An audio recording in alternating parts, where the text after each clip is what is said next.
All the recordings will be played once only. The test is in 4 sections. At the end of the test, you will be given 10 minutes to transfer your answers to an answer sheet. Now turn to Section 1. Section 1. You will hear a student phoning to inquire about a car for sale. First, you have some time to look at questions 1 to 7.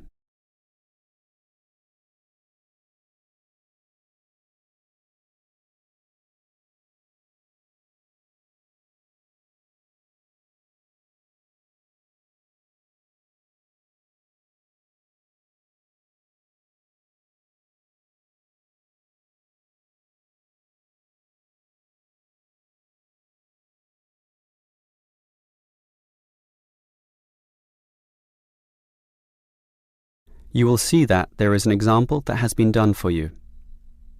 On this occasion only, the conversation relating to this will be played first. Hello, can I speak to... the advert doesn't give a name. Well, the name is Bob, and I guess this call is about the car I'm selling, right? Yes, my name's Francis, and I'm definitely interested. The car owner's name is Bob, so Bob has been written in the space. Now we shall begin. You should answer the questions as you listen, because you will not hear the recording a second time. Listen carefully and answer questions 1 to 7. Hello, can I speak to... the advert doesn't give a name. Well, the name is Bob, and I guess this call is about the car I'm selling, right? Yes, my name's Francis, and I'm definitely interested. You'll like my car then. Clean, neat, nice. What sort is it? Oh, the original model was called an Echo. You know, like the echo a sound can make. But then they changed the name to Yaris just before I bought it. Yaris. I don't know why. I liked the old name, and it's the same car, but that's what it's called. So, what's the colour? The ad says it's cream-coloured. Like cream, then? Yeah, well, it's more of a yellow colour, actually. Not cream? No, I don't know why I said that. It's like a canary, and small like one, too. So, what about the power? How many cylinders does it have? 4 or 6? My brother has a 6-cylinder car and says it's very powerful. Well, this one's 4 only, but I find it fine for city driving. As long as you don't intend to drive this car interstate or across the country, it does the job fine. That's okay. I just want the car basically for commuting to work and maybe some weekend trips. Is it 2-door or 4-door? I suppose it's not 4-door. The car's too small for that, right? Right, just 2 doors, as you say. The front seat bends forward to allow entry into the rear. That's fine by me. This car is just for my girlfriend and I anyway. What about accessories? Radio, CD player, anything else? Does it have an air conditioner? Well, no, it doesn't, but I don't find that a problem. I just open the window. I mean, if you really want, you can pay to have an AC installed. Basically, the only additional feature this car has is a radio, but it's still a great deal. That depends on the price. You say you want $12,800, right? Yep, about that. Well, obviously you expect the price to be reduced to an even figure, right? Well, I don't know. $12,000. $12,500, maybe. If you can lower it a bit, I'll come and have a look, okay?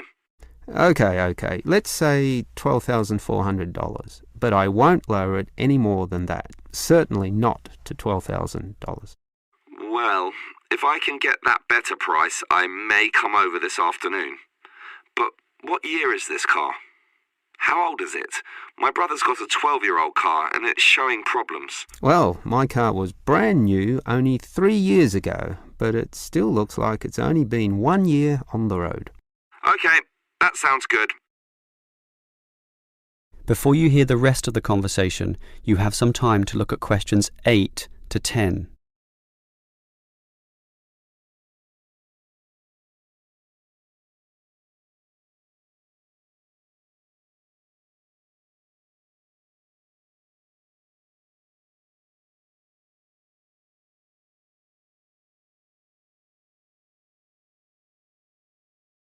Now listen and answer questions 8 to 10. Can I just ask a few more general questions about this car you're selling? Sure. Can you just tell me why you think it's such a good deal? Of course, I won't necessarily believe you, but just tell me what you think. You can believe me. I honestly think this is a nice car, well worth buying at the price I'm asking.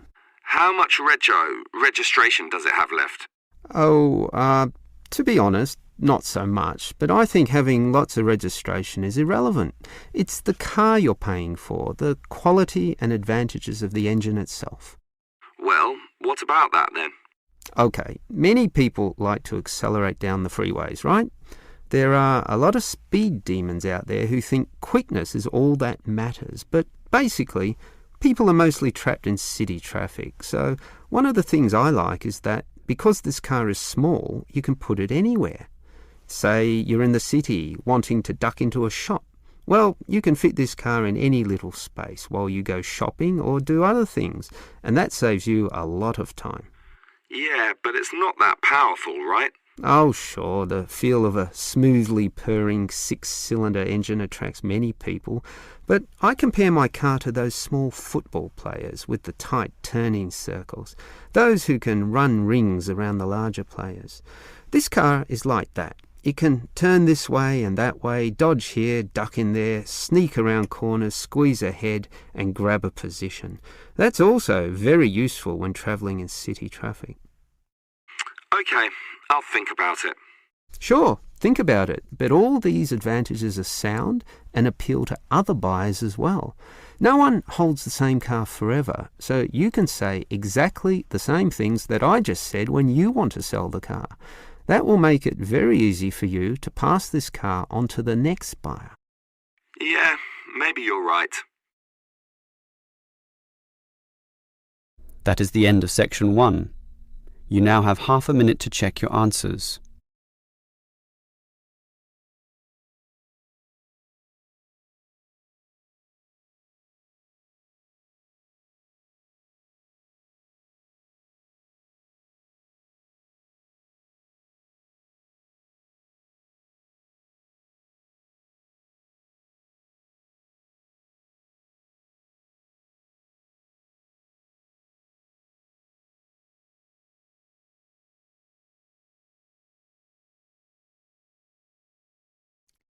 Listen to the conversation between Daniel, a Spanish student, and Kira from Greece. Kira is asking about medicine for a cold. And then answer the following questions. First, you have some time to read the questions.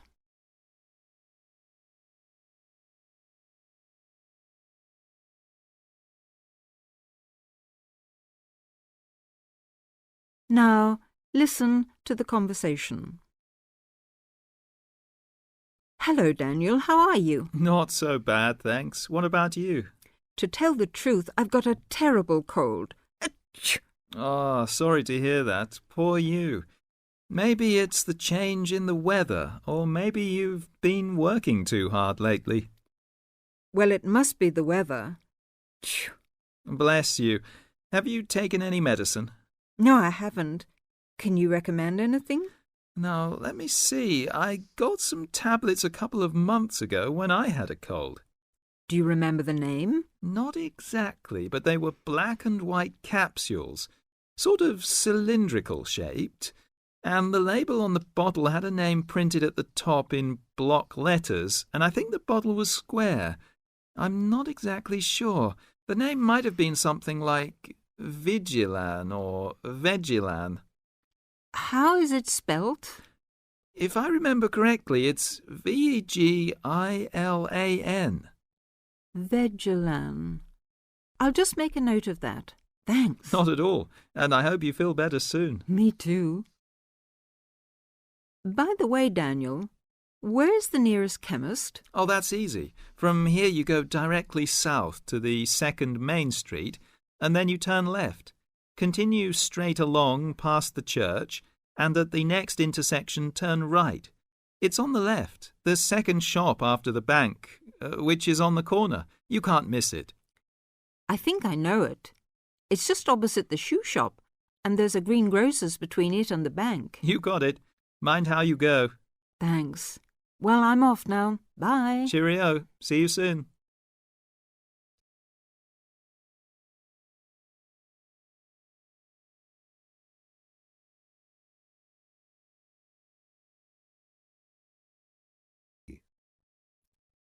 Listen to the following interview and answer the questions with no more than 3 words.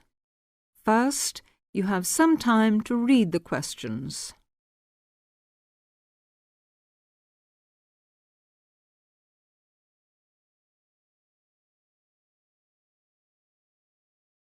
Now, listen to the interview. Good afternoon, Mr. Brown. Do sit down. Now, tell me, what made you apply for this job? Well, I've been wanting to improve my position for some time, and it seemed to me that the job you advertised would give me an opportunity to learn more about marketing and sales techniques in general. Where are you working at present, Mr. Brown? Well, actually, I haven't got a job at the moment. I had a job as chief clerk in the buying department of a retail store, Johnson & King. I expect you've heard of them. But to tell the truth, I didn't quite hit it off with the sales manager. Oh, why was that, Mr. Brown? Well, he was rather old-fashioned in his methods, and the sales policy of the firm seemed to me too slow. I'm a great believer in the personal approach to selling. I took a course in business management at the London Commercial College, and I'm afraid I found Johnson & King's methods very out of date. They first opened in 1880, you know, and I don't think they've changed their ideas since then. Really? In that case, you may be interested to know that our firm first started business in 1870, and we believe that the old slogan, "The customer is always right," still holds good today. I'm afraid our chairman, Samuel Jackson, great-great-grandson of the original founder of the firm, Josiah Jackson, does not approve of high-powered modern selling technique, and with some justification, as our export figures show. We base all our sales technique on Peterson's theory of salesmanship, published in 1900. I presume you've read it. Oh, well, actually, no. But I'll make a point of getting one from my local library without delay. Do that, Mr. Brown, and then come and see me again.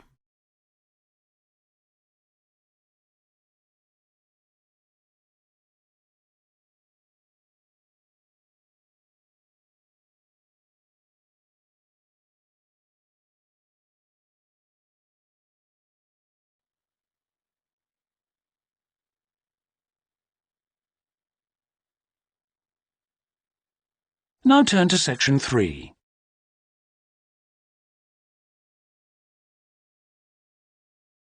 Section 3. You'll hear Melanie, a student, talking to one of her lecturers about her studies.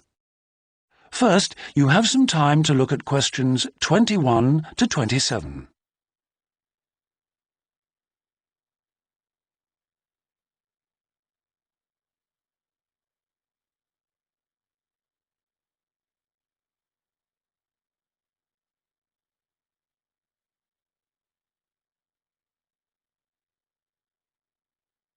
Now listen carefully and answer questions 21 to 27. Excuse me, Dr. Johnson. May I speak to you for a minute? Sure, come in. I'm Melanie Griffin. I'm taking your course in population studies. Right. Well, Melanie, how can I help you?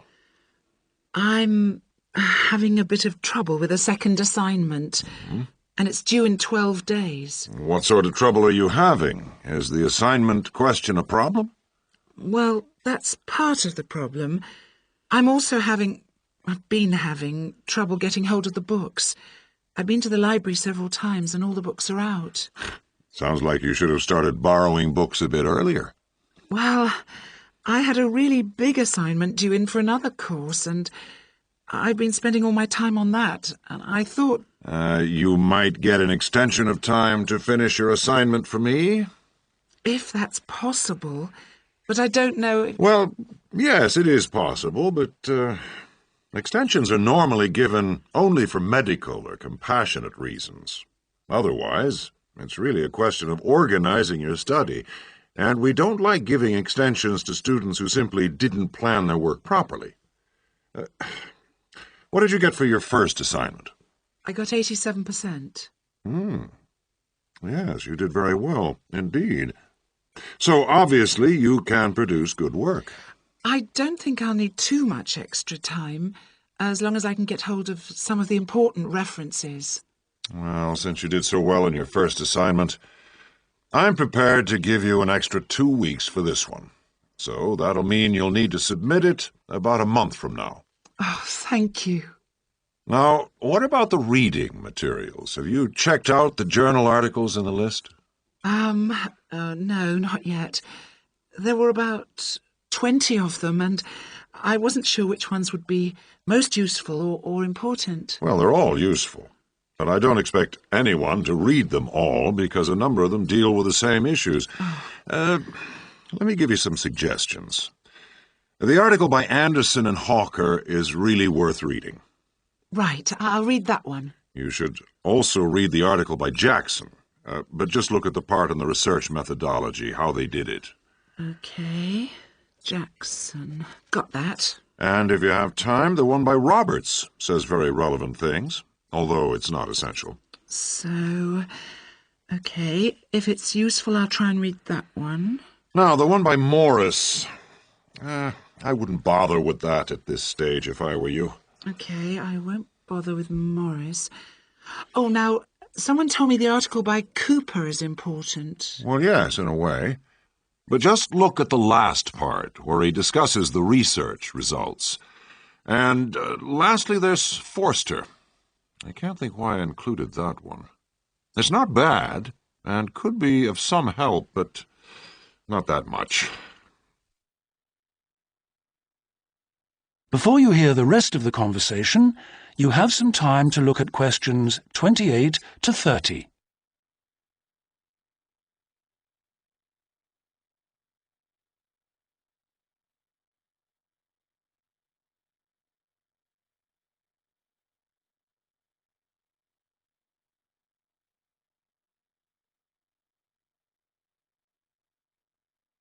Now listen and answer questions 28 to 30. Now, let's deal with the assignment question. What's the problem there? It's the graph on page 2. What seems to be the problem? It's just the bar graph showing reasons why people change where they live. Well, I've got a photocopy, but the reasons at the bottom are missing. Ah, okay. Look at the first bar on the graph. Now, that indicates the number of people who move because they want more space. Oh, I see. Bar 1. Okay. Now, what about the next bar?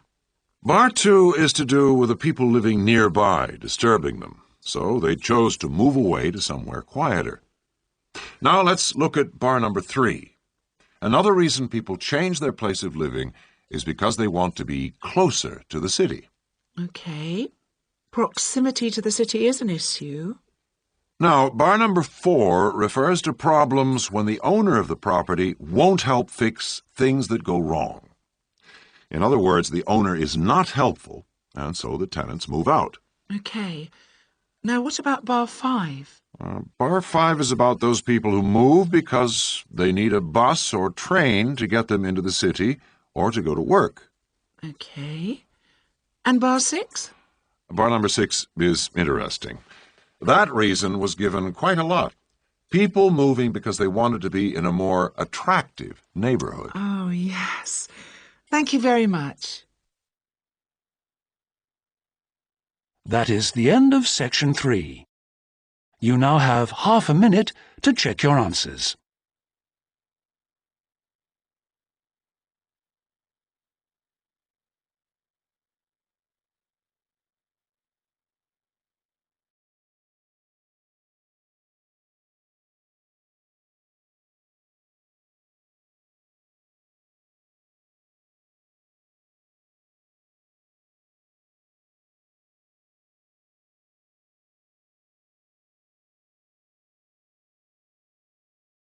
Section 4. You will hear a lecture about Crocodylus niloticus and its living habits. First, you have some time to look at questions 31 to 40.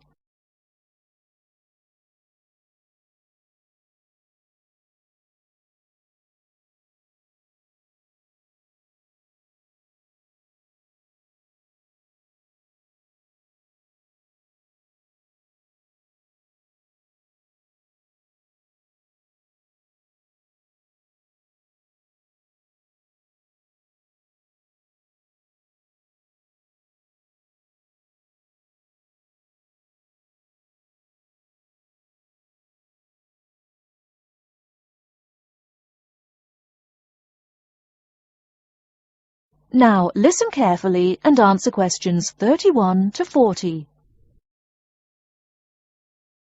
Good morning. Today we will continue our study of Crocodylus niloticus by talking about its living habits. We've already discussed the evolutionary attributes that set it apart from its crocodile relatives. Does everyone remember that?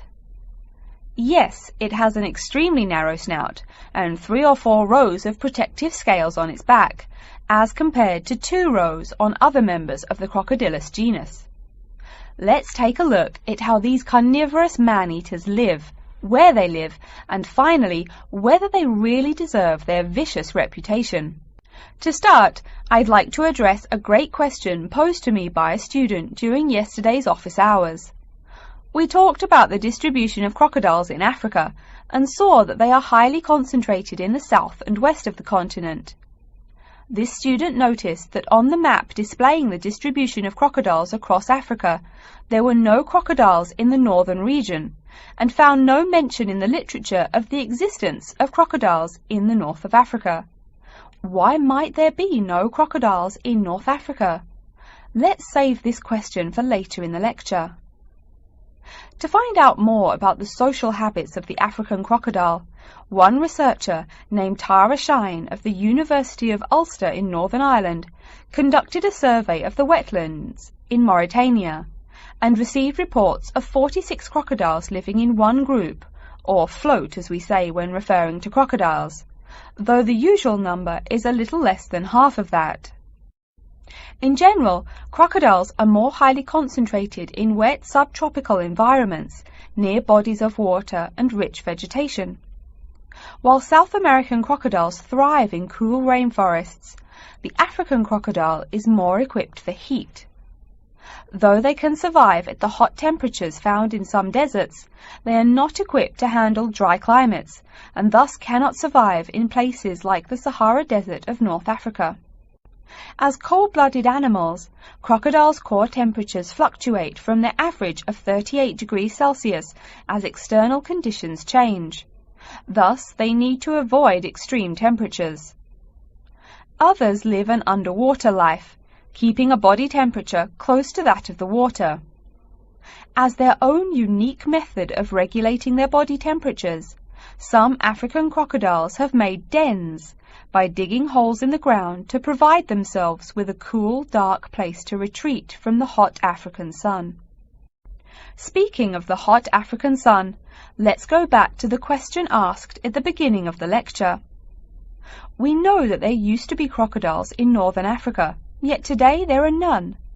What are some possible explanations for this? Some students have suggested that the African crocodile has evolved from a desert creature into a wetland creature, thus causing them to migrate south for more appropriate conditions. Others presume that the crocodile was hunted out of northern Africa by a fiercer predator. While these are intelligent guesses, the real story is a little bit different. The key to this migration is that the Sahara Desert did not always cover the north of Africa. About 8,000 years ago, the land was fertile wetlands, perfect for breeding crocodiles. Over time, though, the area dried out and the wetland slowly turned to desert, leading the African crocodile to migrate south to the marshlands they call home today.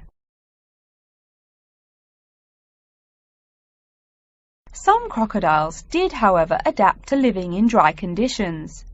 In Mauritania, some crocodiles have learned to survive in an area where they can go up to 8 months with no water, by spending the driest of times in what's called a torpor, or short period of hibernation. To utilize every bit of rainfall, these desert crocodiles dig underground caves that collect runoff, thus staying cool and hydrated. During the mating period in November and December, males attract females to their viciously protected territory through a number of behaviors that range from snapping their jaws all the way to sending infrasonic pulses through the water. Afterwards, the female digs a hole up to 60 centimeters in depth to store the eggs for an 80-day incubation period. The female protects these eggs during the period, and sometimes even helps crack the eggs with her snout at the end. These teeth-gnashing carnivores are softer than we think. Although these vicious creatures have attacked humans on a few occasions, the residents are not afraid of them. In fact, they show a great deal of reverence towards these wondrous creatures. Some say that crocodiles bring water to their habitat, so if they leave, they will bring the water with them. Obviously, this is not true, but it demonstrates the admiration the inhabiting people have for crocodiles. Generally, crocodiles do not predate on humans. They attack when humans populate the crocodile's habitat, instilling fear and uneasiness in the crocs. Like any other species, crocodiles are known to attack when feeling fear. There's still a lot more to be discovered about the African crocodile. Researchers want to know more about the population size, how many crocodiles inhabit Africa in all, how they form separate floats, etc. There is still also much to learn about migration patterns and relations to other populations of crocodiles now found in other parts of the world. Next time, we'll examine a few specific case studies of crocodile populations.